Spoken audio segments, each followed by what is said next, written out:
Tandis que combattre le terrorisme reste la première priorité de la région, les officiels de la région autonome ouïghour du Xinjiang disent qu'ils font tous les efforts pour garantir que les droits et libertés des citoyens ne soient pas violés. N'importe qui dans n'importe quel groupe ethnique a le droit d'aller à l'étranger ou de retourner dans sa terre natale. Cela tant que lui ou elle ne fait pas l'objet de restrictions pour quitter le pays à cause d'implications dans des activités illégales. Et vous êtes libre de contacter les gens à l'extérieur de la Chine.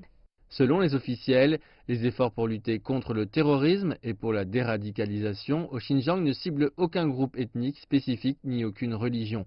Toutefois, certains médias occidentaux prétendent que le Xinjiang surveille les minorités à grande échelle et viole les droits humains. Les autorités du Xinjiang disent que c'est un exemple typique du deux poids deux mesures dans le journalisme occidental.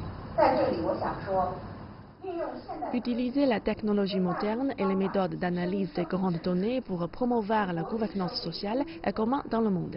Le Xinjiang a installé des caméras de surveillance dans les lieux publics, comme sur les routes principales, les conjonctions de trafic et les zones urbaines rurales, selon la loi. Grâce à ces mesures, les personnes de tous les groupes ethniques ont un plus grand sentiment de sécurité. Dans le même ordre d'idées, certains médias étrangers ont accusé le Xinjiang de persécuter et de retenir des intellectuels ouïghours, une autre allégation que les officiels rejettent. En fait, beaucoup d'intellectuels qui sont supposés être retenus vivent et travaillent normalement. Prenez-moi par exemple, certains disent que j'ai été retenu, mais la vérité c'est que nous n'avons pas été maltraités ou capturés.